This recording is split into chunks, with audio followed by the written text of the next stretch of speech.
Este é o podcast Fora da Política Não Há Salvação. A versão em áudio do canal do YouTube Fora da Política Não Há Salvação, produzido por mim, o cientista político Cláudio Couto. Olá! Esse episódio do Fora da Política Não Há Salvação vai tratar da questão ambiental no Brasil. E para isso eu convidei o meu colega, torcedor do Operário de Campo Grande, professor André Carvalho, da Fundação Getúlio Vargas de São Paulo, da EASP, que é um pesquisador da questão ambiental e da sustentabilidade, tanto que ele é membro do Centro de Estudos de Sustentabilidade, o CES, da FGV-EASP, e eu vou dar as boas-vindas ao André e pedir para ele falar alguma coisa. Bem-vindo, André. Oi, Cláudio, tudo bem? Tudo legal jóia. Poder aqui desse debate com você e agradeço pela saudação, né? Quando você começa a falar de um pesquisador da área ambiental que torce para um time do Mato Grosso, né? Mato Grosso do Sul, acho que junta duas coisas emblemáticas, o Operário e o Mato Grosso, duas coisas muito importantes aí para mim. Tá certo. No caso do Sul. Então, acho que um bom gancho para a gente puxar essa conversa foi essa carta aí que os empresários ou CEOs, né, de diversas empresas super importantes brasileiras, podemos dizer que talvez o PIB brasileiro escreveu essa carta, endereçando a carta ao vice-presidente Hamilton Mourão, que coordena aquele Conselho da Amazônia, e pedindo uma mudança da política ambiental. O que você acha que explica essa situação? E é curioso, né? Porque até pouco tempo atrás o Bolsonaro tinha no setor empresarial, ou tem ainda talvez, um dos seus esteios aí de apoio político. E de repente, justamente desse setor, vem uma crítica dura àquilo que talvez seja um dos pontos centrais desse governo, que é essa política de desmonte, né, da área ambiental. Muito interessante, Cláudio, porque é interessante. Eu sempre costumo comentar com os meus alunos, quando a questão ambiental está em voga por razões comerciais, eu sempre me lembro de uma frase do Torquato Neto.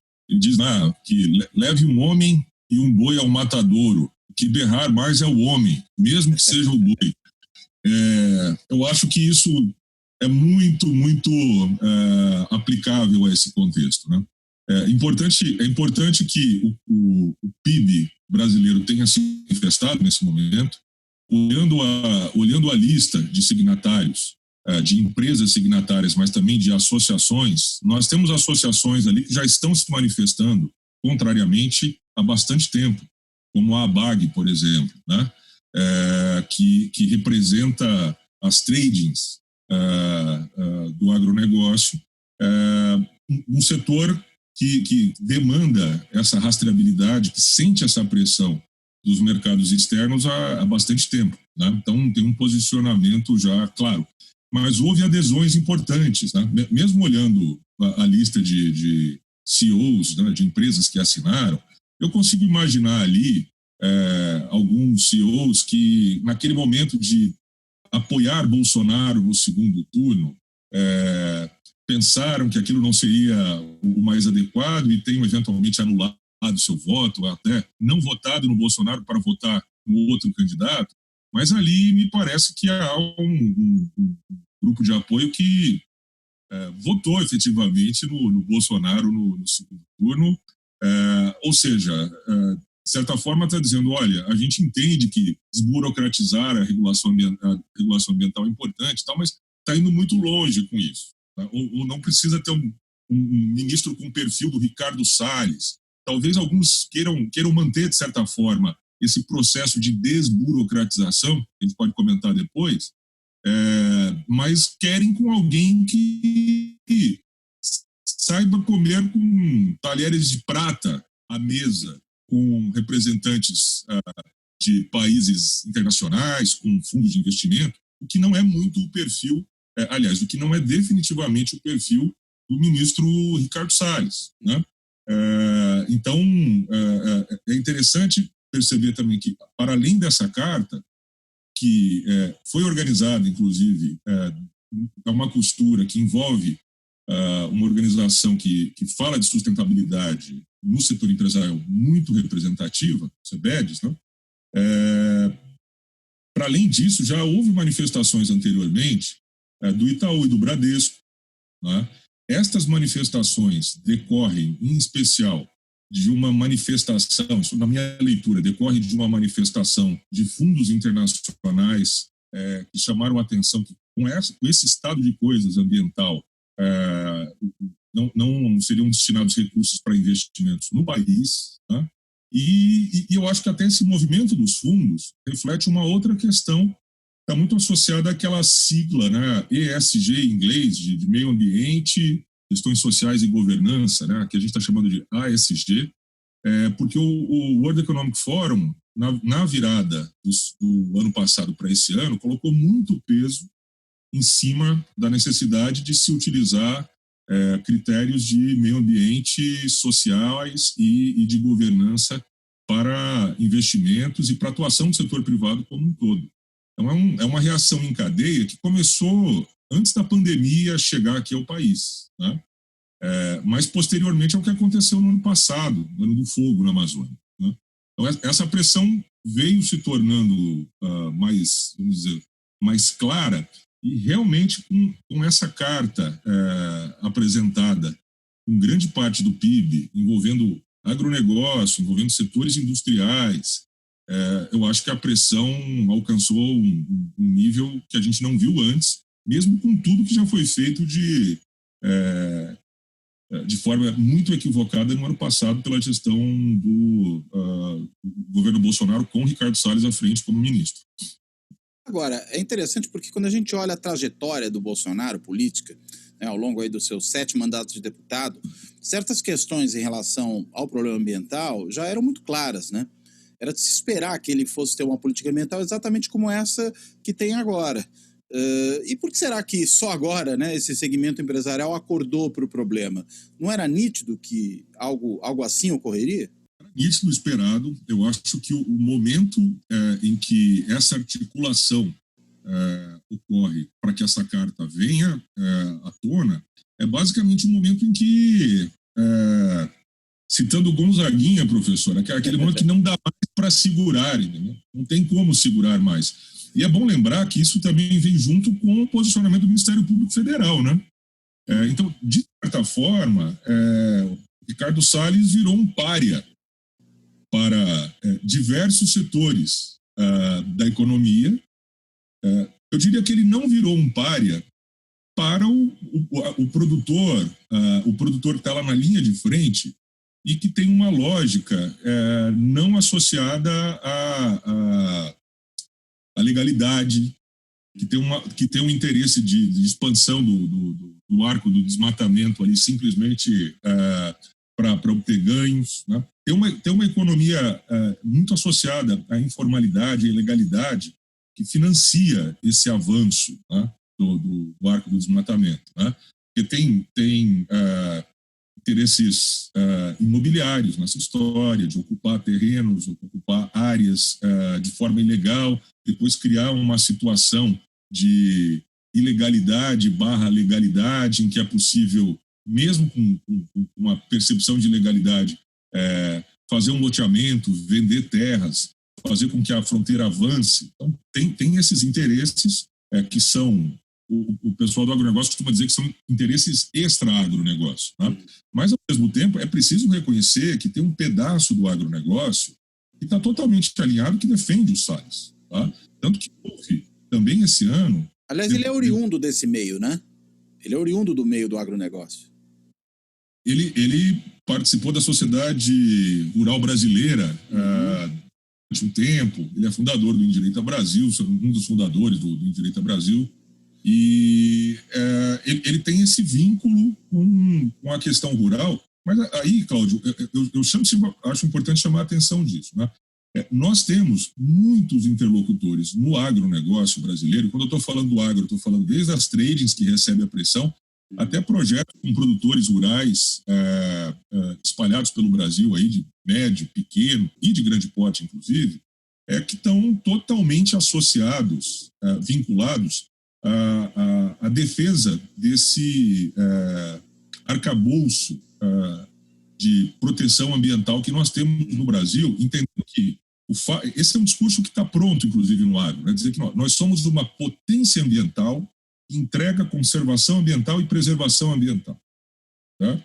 Esse discurso está pronto, mas a gente precisa separar. Tem um pedaço do agro, e aí eu envolvo alguns produtores nesse grupo, um pedaço do agro que sim, que faz esse diálogo, inclusive por interesses comerciais, eu não tenho nenhum problema com isso. Quer dizer, somos produtivos, entregamos um estoque de conservação e de preservação, né? São atores que reconhecem que este peso enorme que o Brasil tem como um player ambiental torna o agronegócio mais competitivo, blinda o agronegócio de críticas no contexto das cadeias globais, né? Então, esse setor sempre esteve lá. Ele estava meio quieto ultimamente, quando eu me refiro a produtores rurais, em especial. Tá? Mas teve uma manifestação favorável à desburocratização em curso por Ricardo Salles, logo depois que ele é muito criticado por conta do vazamento lá, vazamento não, desculpe, da divulgação da gravação da reunião ministerial, em que ele fala que está na hora de passar a boiada, vamos passar a boiada. Então, um setor, inclusive com a assinatura da AproSoja, por exemplo, que é a Associação de Produtores de Soja, vai fazer um manifesto dissimuladíssimo. Fiesp está envolvida com isso, né? Tem muitos interesses ali atrás dizendo, não, olha, a gente entendeu passar a boiada como vamos desburocratizar e isso tem que ser apoiado. Tá? E eu posso até dar um testemunho, por exemplo, algumas associações vinculadas à Fiesp, como a Abipec, por exemplo, que trabalha com produtos de limpeza e cosméticos, que de certa forma não, que representa empresas do setor de cosméticos no Brasil que tem um discurso de uso da biodiversidade, um discurso de conservação e preservação explícitos, né, muito fortes, inclusive, essas empresas não foram avisadas da manifestação, aliás, do apoio da ABPEC a esse manifesto. Das entidades às quais elas são filiadas, no caso, então. Exatamente. Né? E quando eu vi aquilo, como eu tenho vários interlocutores essas organizações, pesquiso essas organizações, eu fui consultá-los e alguns deles falaram, olha, nem tinha visto isso daqui ainda, vamos ver. E aí essas organizações respondem, né? Mas depois que o apoio já foi dado. Estou citando a ABPEC, que assim, é um contrassenso para a indústria brasileira de cosméticos, por exemplo, que tem seus maiores players ancorados no discurso de uso de biodiversidade brasileira e atuam internacionalmente falando da biodiversidade brasileira, especialmente, se posicionam, né, como empresas que usam ativos da Amazônia.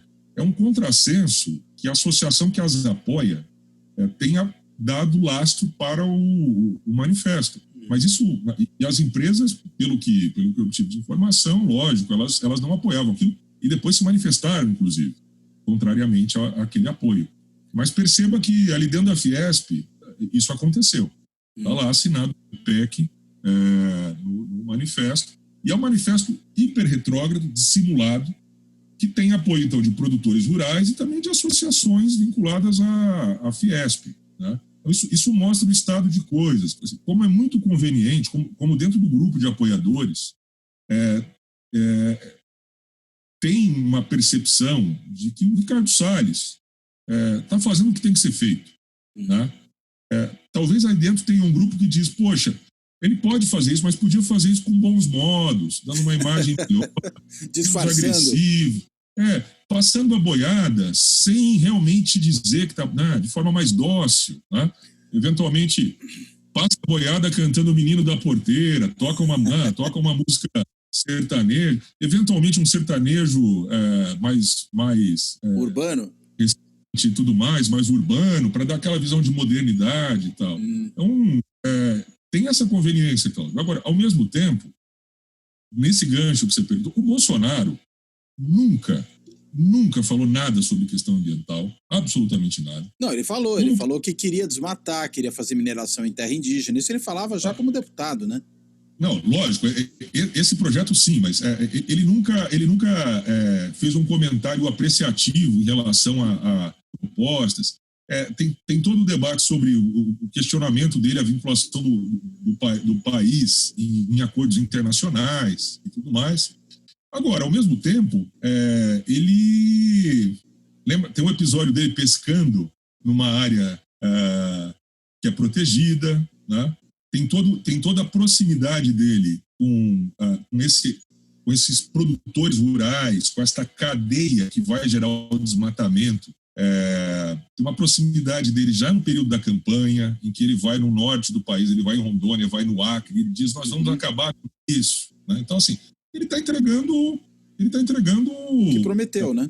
Salles o que prometeu. Então, nesse sentido, aquele questionamento que a gente faz de forças progressistas que apoiaram ou que votaram no Bolsonaro no segundo turno contra o PT, eles precisam, de certa forma, né, também reconhecer que Bolsonaro entrega o que sempre prometeu nesse sentido. Aliás, nesse sentido, tem uma questão que eu acho que é interessante a gente comentar. Quando o Bolsonaro é eleito, né, e mesmo assim, durante a campanha, muito se falava que alguns atores poderiam ser moderadores do bolsonarismo. Tem a gente que via o Paulo Guedes como alguém que seria capaz de fazer isso. O próprio Paulo Guedes falou que Dom Maria Fera, né, naquele perfil famoso que a Malu Gaspar fez para Piauí. Existe também a ideia, ou existia, né, a ideia de que o Sérgio Moro poderia ser um moderador do Bolsonaro, né? Que eu acho que é uma ideia que não faz o menor sentido, tendo em vista o estilo de Estado de Direito que está na cabeça do Sérgio Moro. Então, como é que ele poderia ser um moderador do Bolsonaro? Mas, enfim, as pessoas acreditavam nisso. Também acreditavam que poderia haver um efeito de moderação por parte dos militares, que os militares seriam mais pragmáticos, mais racionais e moderariam o bolsonarismo. Será que também não havia uma certa crença de que essa moderação do bolsonarismo podia vir também na questão ambiental? E aí, eu lembro de um dado, né, que acho que é interessante. Antes do governo começar, havia discussão de se haveria ou não haveria Ministério do Meio Ambiente, né? Houve até a ideia de não criar um Ministério do Meio Ambiente, ele ficaria subordinado à agricultura. Mas aí, não, isso não pode, isso vai pegar mal. E aí se criou o Ministério do Meio Ambiente e se colocou o Salles lá.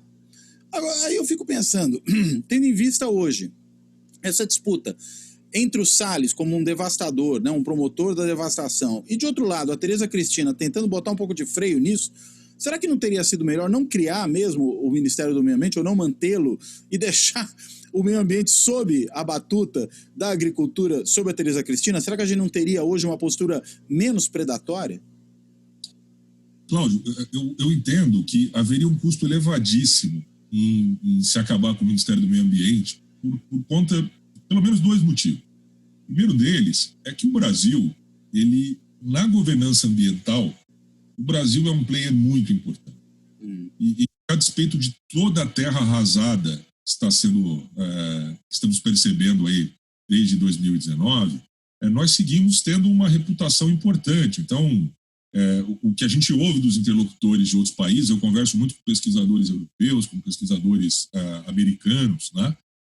Basicamente dizendo, olha, isso vai acabar em algum momento. A gente precisa, de certa forma, segurar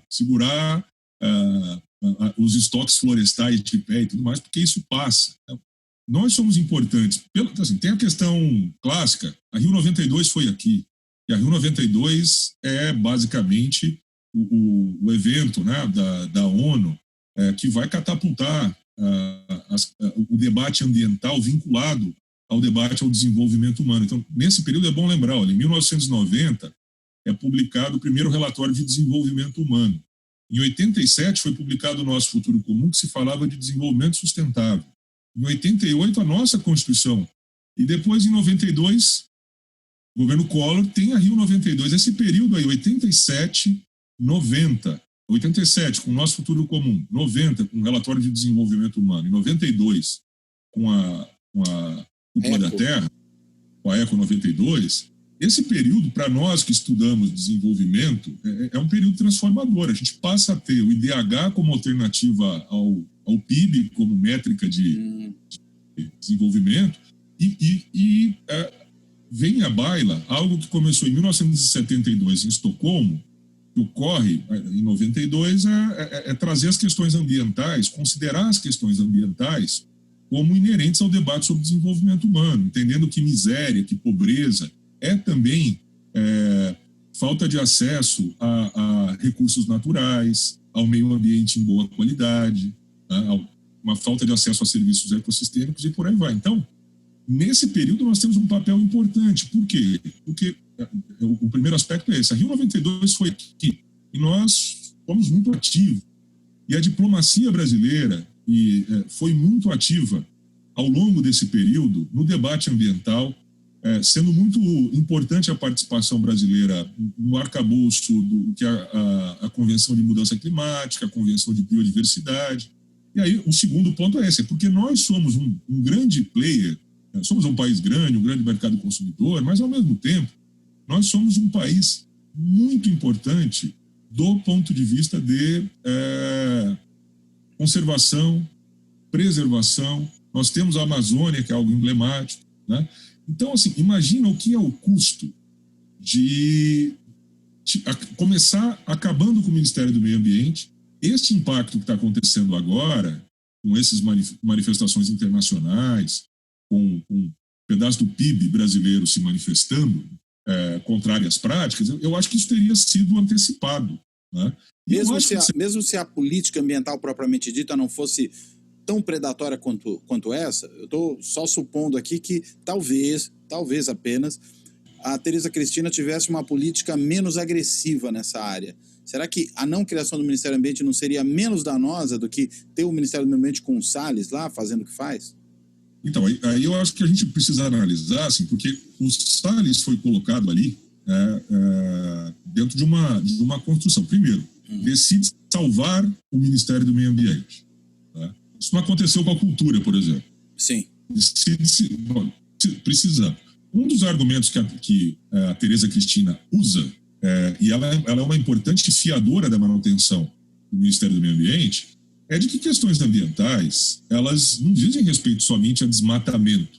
Elas dizem respeito a uma série de questões urbanas, por exemplo. Né? A gente está falando de poluição do ar, a gente pode falar aqui de contaminação de rios. Então, tem uma agenda urbana ambiental que é muito importante. Tá? E que isso não tem nada a ver com o Ministério da Agricultura. Sim. Ela vai fazer uma argumentação dizendo, olha, meio ambiente é mais do que a agricultura e o setor de produção agrícola, florestal e pecuária. Então, eu acho, Cláudio, que ela, de forma muito perspicaz, e aí nesse sentido, Tereza Cristina, do ponto de vista de formação, de diálogo, né, de capacidade de diálogo, ela é um ponto fora da curva neste governo Bolsonaro. Ela tem uma boa reputação perante o agronegócio brasileiro, né? O agro defende a sua manutenção, a manutenção da Tereza Cristina. Eu acho que ela, de forma muito perspicaz, ela entende o seguinte, olha, do ponto de vista de imagem, vai ser péssimo acabar com o Ministério do Meio Ambiente num país como esse. Né? E, além disso, isso traria para a gestão dela um tema que é um tema super complexo de ser gerido. Então, ela vai dizer em algum momento, assim, não, só fazer a agricultura, a pecuária, o setor florestal rodarem, isso já é muito trabalho. A questão ambiental tem que ficar isolada. E do ponto de vista de gestão de risco, Cláudio, faz sentido, né? Porque ela, por exemplo, o Ministério da Agricultura trouxe para si a gestão do cadastro ambiental rural, o Serviço Florestal Brasileiro, questões que estavam, na verdade, são atributos que estavam associados ao Ministério do Meio Ambiente. Então, nesse processo, ela trouxe a gestão de alguns temas que interessam à agricultura do ponto de vista estratégico. Né? Agora, o grosso da questão ambiental está lá dentro desse arcabouço legal no qual o Ministério do Meio Ambiente, IBAMA e ICMBio têm um papel importante. Então, ela deixou, de certa forma, ela deixou... Seria como se a gente, fazendo uma analogia, a gente deixasse os títulos podres aos olhos do agronegócio lá com MMA, ICMBio e IBAMA. E a gente trouxesse para cá os ativos que estão relacionados à melhora da imagem do agro e que, inclusive, financiam. Porque é bom lembrar, Cláudio, por exemplo, a gente tem programas desenvolvidos na década passada, como o programa ABC, que fala de agricultura de baixo carbono, são programas muito reconhecidos pelo setor produtivo, né? Então, assim, acabar com isso era um absurdo. E são setores que geram recursos, geram divisas para o agro, né? Então, nesse sentido, eu acho que Tereza Cristina, que é uma agrônoma com boa formação, que tem uma boa capacidade, uma boa leitura internacional, eu acho que ela tomou uma decisão facilmente justificável, mesmo para quem queria acabar com o Ministério do Meio Ambiente. Quer dizer, não, desculpa, meio ambiente é mais do que agricultura, o impacto da agricultura pecuária e do serviço, né, das atividades florestais, e tem um pedaço disso que vai reduzir a minha capacidade de ser eficiente gerindo a agricultura. Exatamente. Então, é uma decisão. Agora, Cláudio, precisava ser o Ricardo Salles? Então, assim, não sei se você lembra disso. Aventou-se Maitê Proença. Sim, eu lembro disso. Que outro dia estava cobrando a Regina Duarte, né? Quem diria? O mundo dá voltas.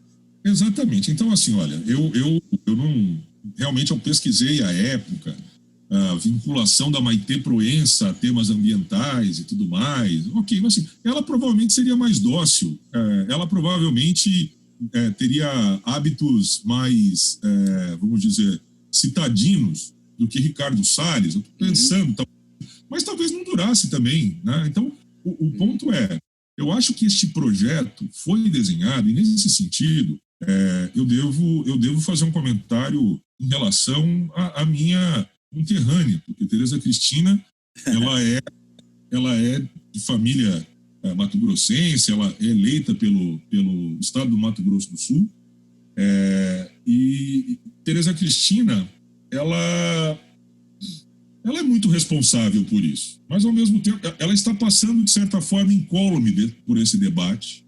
Ela tem reclamado do Ricardo Salles já desde 2019, então eu não sei eu não sei o quanto ela é responsável pela escolha, tá? Essa escolha, é bom lembrar, se alguém, naquele contexto, tinha experiência como secretário de meio ambiente no estado mais importante do país, que tinha sido alçado a esse posto por Geraldo Alckmin. Sim. Então, ali era maior. Não é que a gente acabou com o Ministério do Meio Ambiente, a gente manteve e a gente trouxe alguém aqui que vai ser o melhor ministro do meio ambiente que já tivemos, né? Homem, né, que tem uma noção, que tem experiência, que tem uma visão de eficiência, boa interlocução com o setor privado, e tanto que o Ricardo Salles, tanto que estava orquestrado, o Ricardo Salles começa a sua gestão dizendo que o MMA ia se preocupar menos com questões ambientais globais, ia se preocupar mais com questões ambientais urbanas, né? Coisa que ele não fez. É uma maneira de desviar o foco também, né? Quando dá uma declaração dessa, porque não fez nada disso. Eu acho que tem isso vai vir à tona mais cedo ou mais tarde, mas assim, o plano era manter o MMA, desburocratizar, vamos dizer, não nomear, deixar a estrutura manca, não nomeando diretores, coordenadores de projetos, deixando aquilo à míngua. Sobre isso eu tenho informações interessantes de pessoas com as quais eu tive contato, com quem eu fiz pesquisa, né? Por exemplo, nessa área de biodiversidade, por exemplo, o MMA não fez absolutamente nada no ano passado, porque a área foi desestruturada. Então, se tem uma empresa que está procurando validar um ativo ambiental para poder iniciar pesquisa, para colocar isso no mercado daqui a um tempo, não tinha essa interlocução. Isso foi rifado. Então, houve uma grande desestruturação no funcionamento do MMA e dentro do IBAMA especificamente, e também no ICMBio.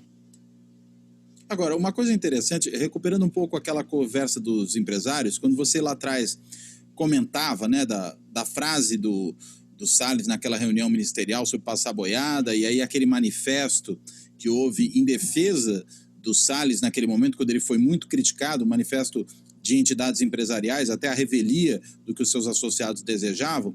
Agora, é interessante que talvez a gente possa falar em 3 momentos no período recente dessa relação entre o empresariado e o governo na área ambiental. Um primeiro foi esse manifesto, né, em defesa do Salles. De alguma forma, segmentos importantes do empresariado brasileiro acabaram coonestando a política ambiental do governo, usando como justificativa a desburocratização.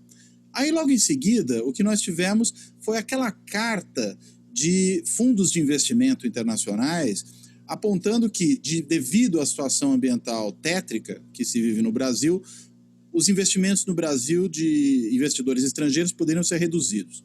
E aí, agora, parece que quase como uma contra-reação a esse segundo momento, e uma tentativa talvez de remendar o primeiro, vem essa carta dos CEOs das grandes empresas nacionais pedindo uma reorientação da política ambiental.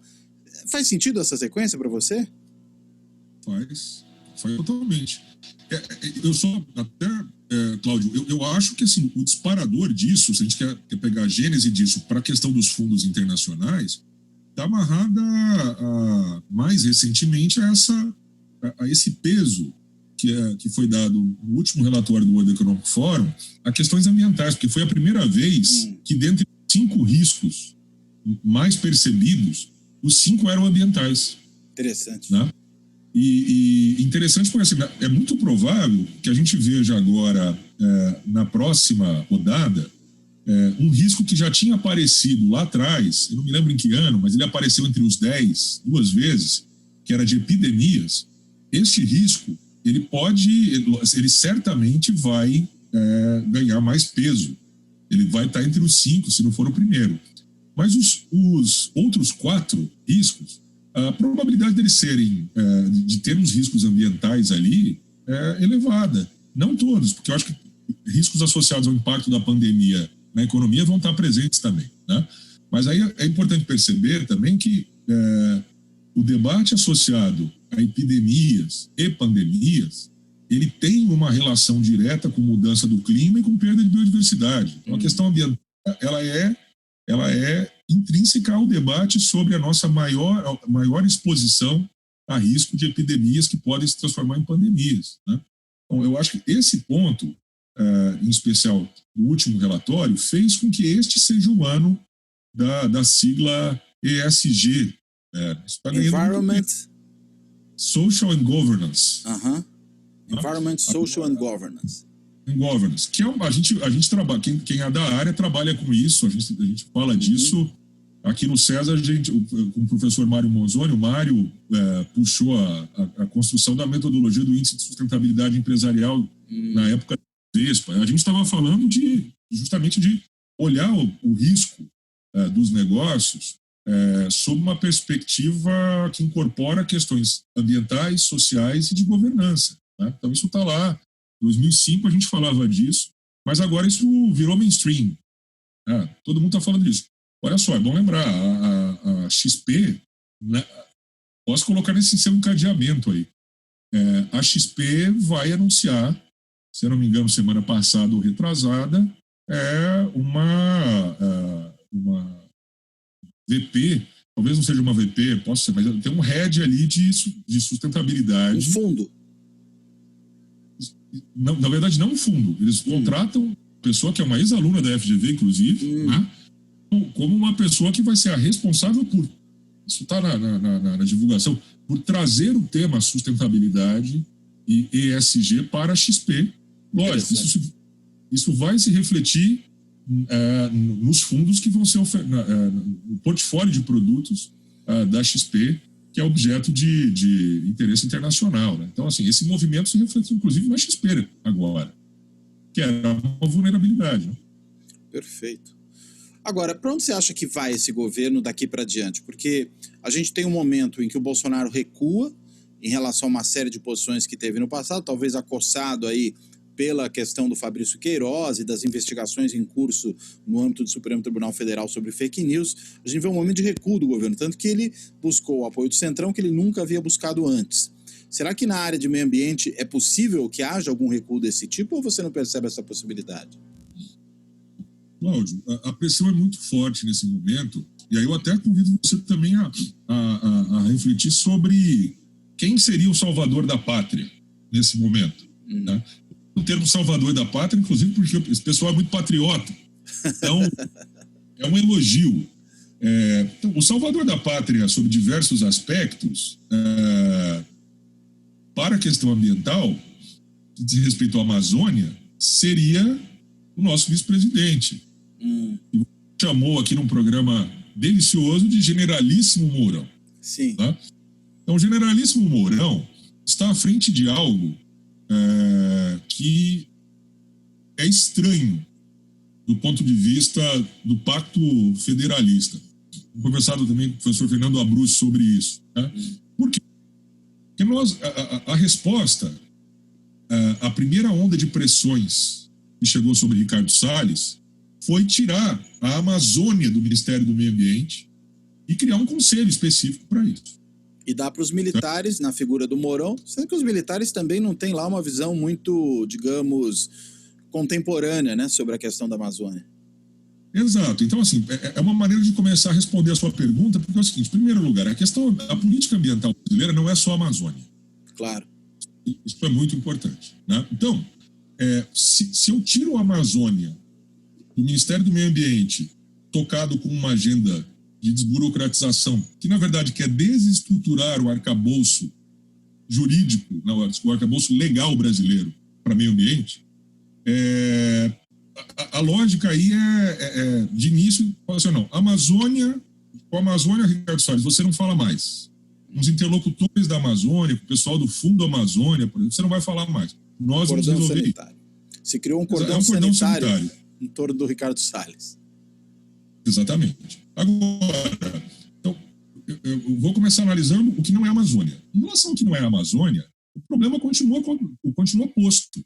Porque continua havendo desmatamento, a gente tem questões relacionadas à Mata Atlântica, ao Cerrado, que não estão na Amazônia, na Amazônia Legal, né? Então, toda esta agenda, mais a agenda urbana, que envolve, como eu comentei com você, poluição do ar, água, que envolve, por exemplo, outro ponto, resíduos sólidos. É um problema, está estourando os orçamentos municipais. Né? Qual que é o papel do Ministério do Meio Ambiente em fazer com que os acordos setoriais relacionados à Política Nacional de Resíduos Sólidos avancem? Nenhum. Então, assim, nós temos uma agenda ambiental urbana, e eu vou dizer assim, não urbana, extra-Amazônia, que está aí e que precisa ser tratada, precisa ser encarada.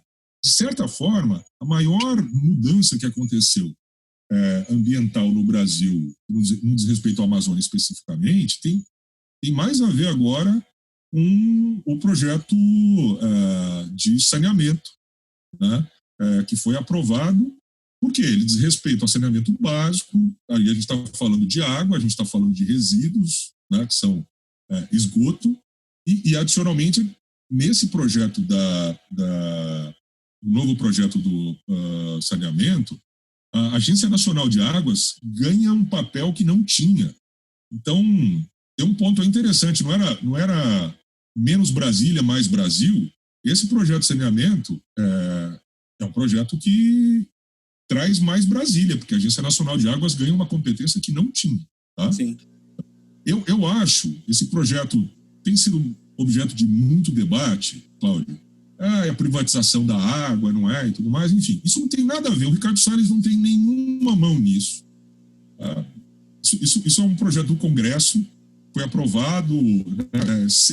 Agora, eu tomaria um cuidado, assim, eu me considero liberal de esquerda, tá? E eu entendo o seguinte, tem uma leitura da esquerda em relação à privatização da água, seria a privatização da água, que não é uma leitura que me parece muito adequada. Eu acho que tem que debater mais. Ao mesmo tempo, eu questiono um certo otimismo exagerado de gente que está dizendo que vão colocar 500, 600, 700 bilhões de reais nessas licitações que serão feitas para tratar de saneamento nos próximos anos. Eu acho que isso pode ser um pouco exagerado, mas enfim, se eu estiver enganado, melhor, porque saneamento é um dos grandes problemas que nós temos no país, que afeta educação, saúde e meio ambiente totalmente.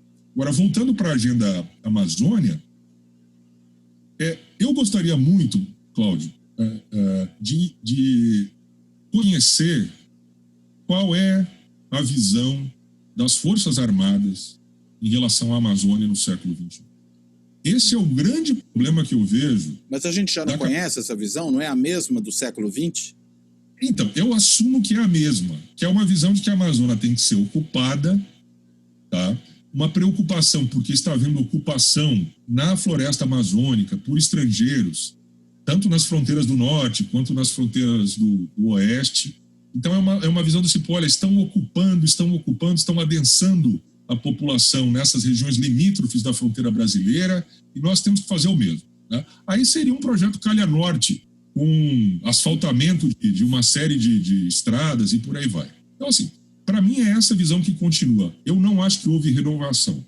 Para mim, as Forças Armadas, em especial o Exército, acham que a Amazônia ela tem que ser ocupada e eventualmente você deixa lá um ou outro pedacinho com floresta de pé. Eu não vejo algo diferente disso. Tá? Só que esta pressão que está chegando no Mourão como interlocutor novo, em algum momento vai fazer com que ele tenha que se expressar em relação a isso. Qual que é a visão dele para a Amazônia? Né? Eu estou falando dele, mas assim, estou dizendo dele porque talvez ele seja, por estar exposto e seja vice-presidente, ele seja o interlocutor junto às Forças Armadas que mais possa, vamos dizer, ser questionado em relação a essa visão formalmente. Esta visão precisa ser discutida para que a gente possa vislumbrar se a gente vai ter uma melhor ou não. Eu sou pessimista. Para mim é uma visão de ocupação, é uma visão de avanço da fronteira do agronegócio. Há uma leitura, em partes das Forças Armadas, de que o debate sobre sustentabilidade é uma forma nova de chute na escada, né? Para que a gente não se desenvolva, quando, na verdade, a nossa Constituição, por ser jovem, ela incorporou de forma muito, muito exemplar.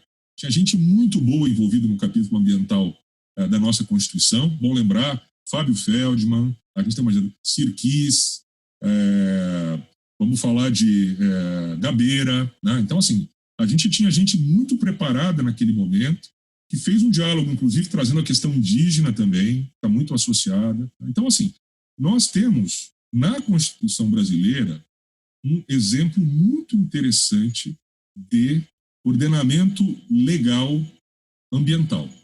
Tá? Isso é super importante. Então, isso joga uma demanda muito elevada para Mourão falar sobre o que ele quer fazer à frente da Comissão da Amazônia, porque a régua eu acho que ele não concorda com o que está escrito na Constituição. Ah, sim. Agora, por outro lado, esse arcabouço legal o que permitiu, melhor dizendo, agora que o Ministério Público pudesse, inclusive, pedir a saída do Ricardo Salles por conta de prevaricação, né? Exatamente. É isso. A qualidade desse arcabouço mostra... Eu acho até que o Ministério Público Federal demorou demais, porque... eu também acho. Demorou muito. A gente está conversando aqui no momento em que foi publicada uma notícia que mostra como o Ricardo Salles exonerou uma cadeia de comando de combate ao desmatamento a pedido do Bolsonaro. Isso ficou explícito quando o Bolsonaro estava lá questionando a conduta do Moro. Aí ele mostrou no celular uma conversa, a Rede Globo fez uma matéria sobre essa operação, e aí o Ministério Público Federal está dizendo que uma das razões, das inúmeras razões que eles elencam para pedir a saída do Salles, é que naquele dia ele mandou embora a cadeia de comando inteira de uma área que é crucial, altamente especializada, que é uma área que está fazendo ambiental num contexto de conflagração, numa área onde você tem criminosos. Né? Então, assim, ele acabou com aquela cadeia de comando, exonerou todo mundo, e essa é uma estratégia dele. De um lado, desburocratizar, de outro, deixar os cargos vagos. Né? Desmontar, né? Desmontar. O terceiro componente é reduzir o orçamento. Então... Que também contribui para o desmonte, né? Exatamente. E aí, essa redução de desmatamento faz com que, neste momento, o Exército, né, por meio dessas operações de LO, o Exército tenha mais orçamento para fazer operações do que o IBAMA. Agora, eu me pergunto também o seguinte, será que endereçar ao Mourão, neste momento, um pleito dessa natureza, também não está relacionado ao fato de que há uma expectativa de que talvez o Bolsonaro não consiga se manter no cargo até o final do mandato, e aí seria já a questão de pedir que o Mourão assumisse um novo tipo de posicionamento, visando já um futuro governo dele? Pode ser, Cláudio. Eu não sou cientista político, tenho ótimos amigos que são ótimos cientistas políticos, então tendo a concordar com você.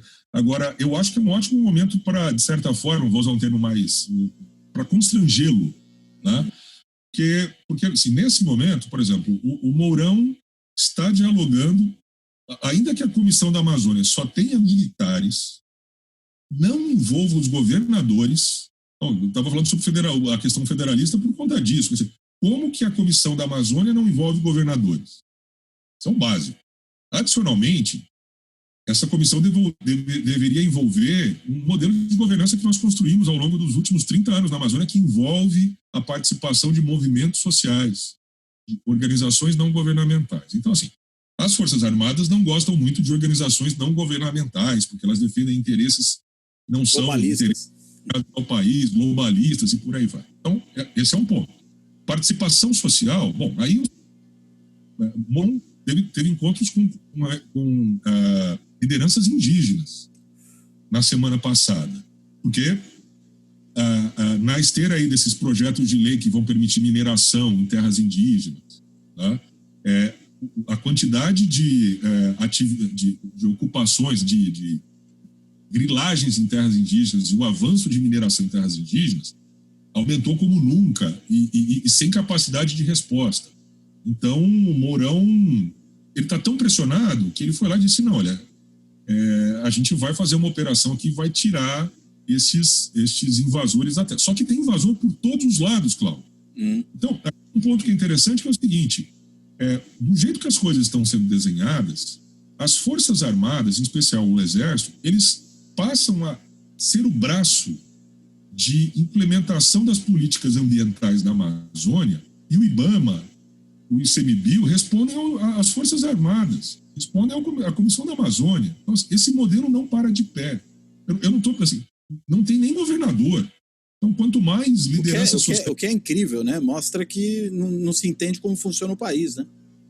Exato. Então, assim, isso tudo está sendo tocado por este governo e Hamilton Mourão está envolvido. Então, eu acho que a gente precisa chamar algumas pessoas às suas responsabilidades. Uma primeira, Tereza Cristina.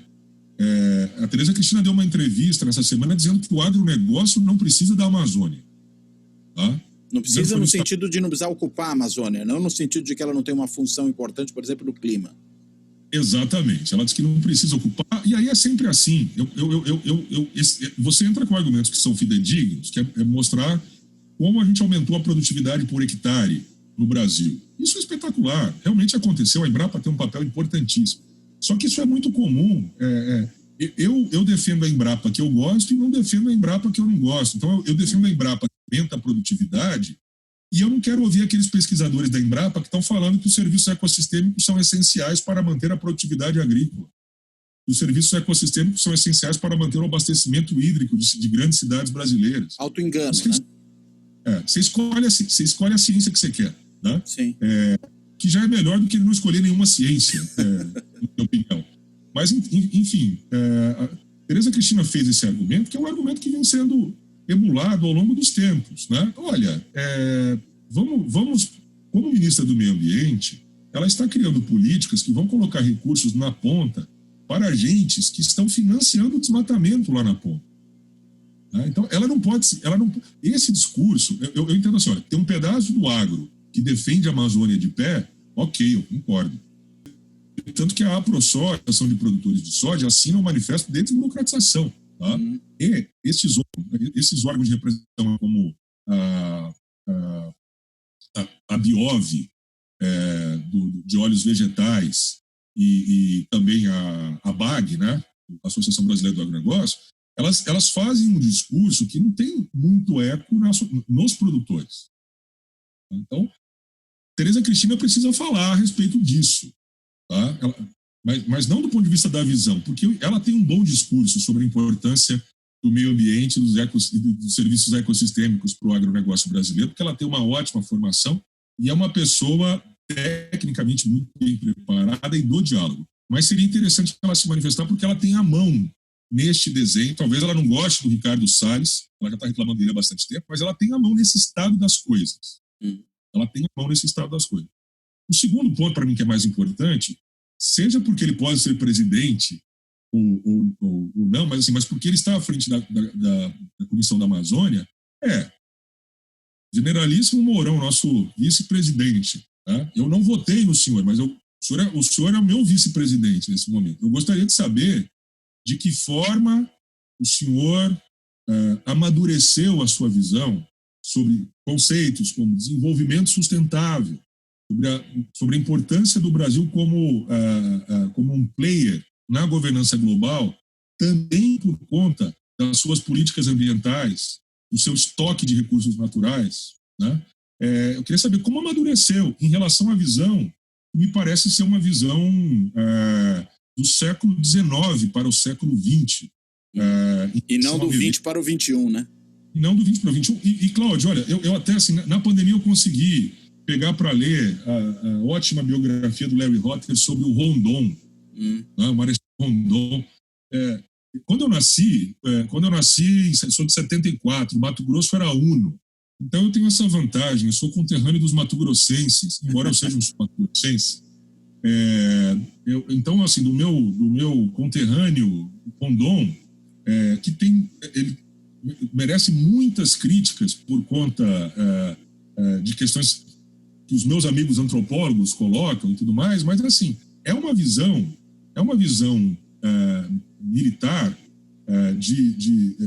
que tem, de certa forma, é positivista, né? Está amarrado ao positivismo, mas tem, em primeiro lugar, um respeito às comunidades indígenas, né? Na interlocução, uma proposta de avançar as fronteiras com diálogo, com paz. É bom lembrar que houve uma campanha para que ele fosse nomeado ao Prêmio Nobel da Paz, né? Então, assim, a biografia é ótima. Eu é uma leitura muito mais esclarecida da realidade ambiental brasileira do que essa que os militares parecem ter agora, né?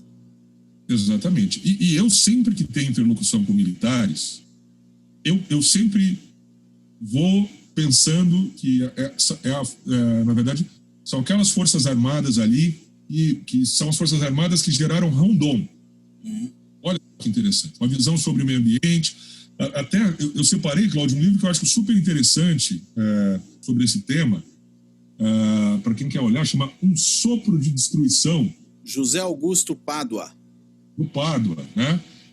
Que ele fala que pensamento político e crítica ambiental no Brasil escravista, de 1786 a 1888.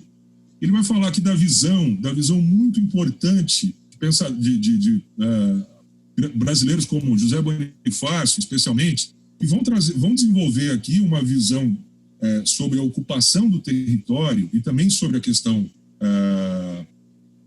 escravagista, super sofisticada, né? Distante da visão romântica que se separou contemplativa, mística em relação ao meio ambiente. Uma ideia forjada num pensamento em que nós seremos uma grande nação utilizando esses recursos. Ele não usa, a palavra sustentabilidade não está presente aqui, mas utilizando esses recursos dentro da capacidade de suporte do planeta. A palavra conservação, preservação está presente aqui, de certa forma, os pensamentos preservacionistas e conservacionistas. Tem muito mais uma visão conservacionista posta aqui, mas isso é uma tradição brasileira. O Joaquim Nabuco vai falar disso, né? Então, tudo a seu tempo, né? E foi interessante porque, lendo a biografia do Rondon, tem essa influência do Zé Bonifácio, por exemplo, no pensamento do Rondon. Então, assim, a gente tem uma tradição, inclusive dentro das Forças Armadas, que é muito mais interessante. Houve uma regressão nesta percepção, se eu for pegar o final do século XIX, começo do século XX, né? Então, aqui a gente vê esse debate sobre a importância de se pensar os recursos naturais como algo que fazem desse país um possível projeto de país diferente dos demais, né? E isso é algo que se reflete na Constituição brasileira por uma longa trajetória. Isso é algo que eu acho que é importante dizer, que fez com que no Brasil, pós-Constituição, Collor, Itamar, 2 governos Fernando Henrique, 2 governos Lula, governo Dilma, especialmente o primeiro mandato, nós melhoramos muito a governança ambiental brasileira, a implementação das políticas ambientais brasileiras. Eu estou aqui reclamando, por exemplo, que a Política Nacional de Resíduos Sólidos não avança, mas, assim, dá para te ver melhorias, avanços incrementais em absolutamente tudo. Tanto que, neste momento, a gente está indo para um modelo de desmatamento anual, uma média de desmatamento anual, projetada pelo INPE em 12 mil hectares ano, até 16 mil hectares. A gente está ultrapassando 10. Então, a gente está voltando para um estágio que é próximo a 2004. É uma evolução completa, né? Completo. Quando se implementou uma política sistêmica, né, para reduzir desmatamento, né? Então, assim, nesse sentido que Mourão precisa dizer qual que é o papel da Comissão da Amazônia, qual a visão dele e, eventualmente, influenciar a visão militar. Eu queria até dizer uma coisa, Cláudio. Eu dei aula no mestrado profissional da GV para um oficial. Lembro que ele se transformou em coronel, ele foi para coronel no final do curso, com uma visão ambiental super sofisticada. Professor, inclusive, de uma das escolas do Exército, que veio falar de sustentabilidade de forma muito apropriada. Então, assim, vamos manter essa capacidade de diálogo, porque é importante. A Amazônia é enorme. Sim. A gente precisa do IBAMA funcionando, a gente precisa... Mas a ideia de que as Forças Armadas, eventualmente, possam auxiliar, não mandar, né, não serem superiores e mas auxiliar nas operações na Amazônia pode ser muito interessante, pode ser muito importante para a gente. É a possibilidade de renovar o pensamento ambiental. Entre os militares. Mas a gente precisa desses agentes. Né? Mais diálogo com o setor civil, envolver quem está no Pacto Federativo, né, como governadores, trazer mais ciência para essa história. Tá? Eu acho que assim, ter mais debate com ONGs, com institutos de pesquisa, isso é super importante. Agora, perceba que, nesse sentido, os empresários foram importantes, cara. E quando os empresários falam, Mourão, precisamos voltar para o que era antes, talvez com uma outra desburocratização, mas o Mourão precisa responder. Então, o Mourão está respondendo a um pedaço do PIB, ele está respondendo ele está fazendo encontros agora com a comunidade indígena, isso é interessante, mas é pouco. Eu até queria chamar a atenção de você, Cláudio, que o nosso tempo está acabando aqui,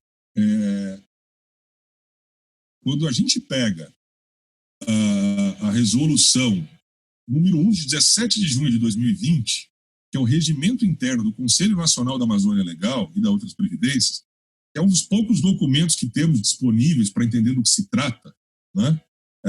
Essa comissão. Eu entendi que a organização dessa comissão é muito questionável, né? Ela diz assim, ela está estruturada dentro do Conselho, tem uma comissão que é de preservação da Amazônia Legal. Preservar é deixar intocado. Uma das funções dessa comissão de preservação é analisar proposições que permitam a exploração adequada dos recursos e ativos ambientais. Olha, isso não caberia à comissão de preservação. A comissão de preservação não deveria estar analisando exploração adequada de recursos e ativos ambientais. Aí ela estaria mais associada à conservação, que pressupõe o uso sustentável. Tá? É da Comissão de Preservação da Amazônia a responsabilidade de analisar proposições que permitam ampliar o controle do desmatamento e das queimadas. Mas, assim, pode haver desmatamento legal na Amazônia, de acordo com o Código Florestal, de 20% de uma propriedade. Eu até acho que a gente tem que defender desmatamento zero na Amazônia. Mas isso aqui está estranho do ponto de vista da estruturação. As competências aqui estão estranhas. Tem a Comissão de Desenvolvimento Sustentável da Amazônia, né? Nela estão proposições que resultem em melhor qualidade de vida e das futuras gerações, que resultem num aproveitamento sustentável dos recursos naturais disponíveis. Fala de inclusão social e cidadania, mas assim, tem uma confusão aqui, porque a Comissão de Preservação está falando de uso sustentável, ao que parece, né? Depois tem uma segunda comissão, que é a Comissão de Proteção da Amazônia Legal, que é essa que tem que cuidar do desmatamento e evitar o desmatamento e as queimadas, e depois é desenvolvimento sustentável. Então, assim, da pouca informação que está disponível, eu acho que tem até tem sinais de uma certa organização estranha, equivocada do Conselho da Amazônia. O único documento que eu peguei para ver. Então, falta diálogo, inclusive, para pensar. Está faltando gente, eu acho que até a estrutura, tecnicamente, da proposta não dá conta do grande desafio que tem que ser enfrentado. Muito bem. André, quero te agradecer imensamente aí por essa conversa. Foi muito interessante. Não quer dizer que a gente não fique aflito ainda com tudo isso que está acontecendo. Acho que há motivos para a gente continuar aflito. Mas, enfim, é preciso entender melhor isso tudo que está acontecendo para pelo menos poder lidar com isso. Então, te agradeço e deixo para você as últimas palavras para a gente fechar.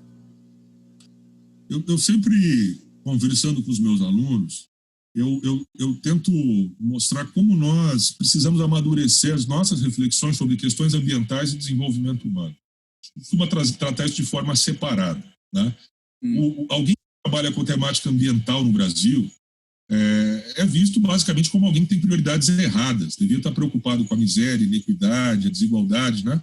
E está preocupado com questões ambientais. Então, nós precisamos honrar a Constituição, o capítulo ambiental da Constituição, que é muito, muito, muito sofisticado.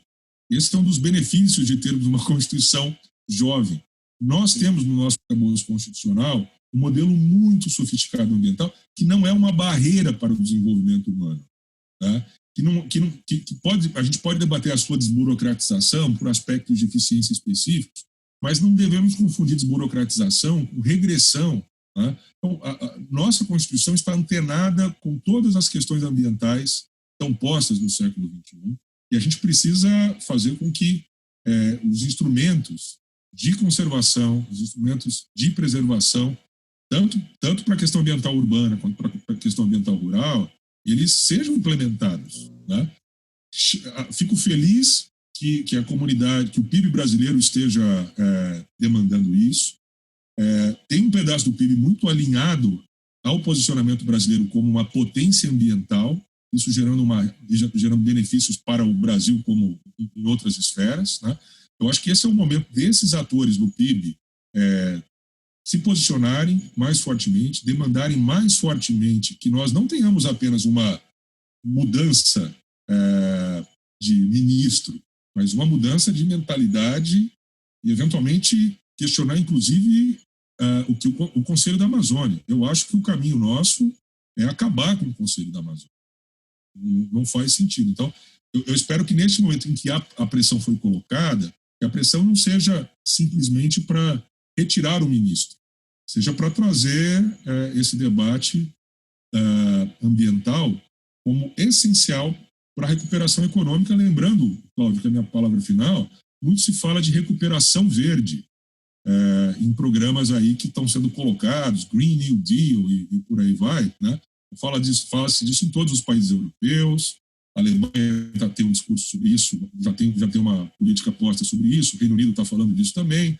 São propostas que, na hora da implementação, muito provavelmente vai acontecer. Setores mais estabelecidos, fósseis, eventualmente, que empregam muito, vão ser beneficiados. Mas, neste momento, no Brasil, falar de uma retomada, de uma recuperação verde, é basicamente fazer com que o estado das coisas, das políticas ambientais implementadas, volte para o contexto que a gente tinha pré-Bolsonaro. Pré-Bolsonaro. Esse é o meu pedido, porque, basicamente, quem trabalha com questão ambiental no Brasil, quando é convidado a falar, é porque a coisa está feia. Tá muito... Então, quando a gente já tem passamos holofote, do ponto. É porque passou do ponto. Não é à toa que o André Trigueiro voltou a ter espaço, né? Exatamente. E a gente vê assim, geralmente a questão ambiental está circunscrita a projetos como, sei lá, o debate do Código Florestal. Você tem ruralistas contra ambientalistas sem nuances. Tá? Quando, na verdade, você tem o pessoal da área ambiental falando da necessidade de produzir e um pedaço dos ruralistas falando da necessidade de conservar e preservar, mas fica tudo fica dividido dessa forma. Tá? Nessa hora, a questão ambiental aparece. Quando não é assim, é incêndio, como está tendo incêndio no Pantanal. Quando não é assim, é o quê? É dia do meio ambiente, dia da água. Aí chamam você para fazer uma conversa específica no caderno de meio ambiente que ninguém lê. Tá? Ninguém lê. Tá? Basicamente é isso. Então, que bom que eu pude colaborar com você aqui, mas ao mesmo tempo, esse reconhecimento de que na hora que chamam a gente é porque a coisa já passou do ponto, né?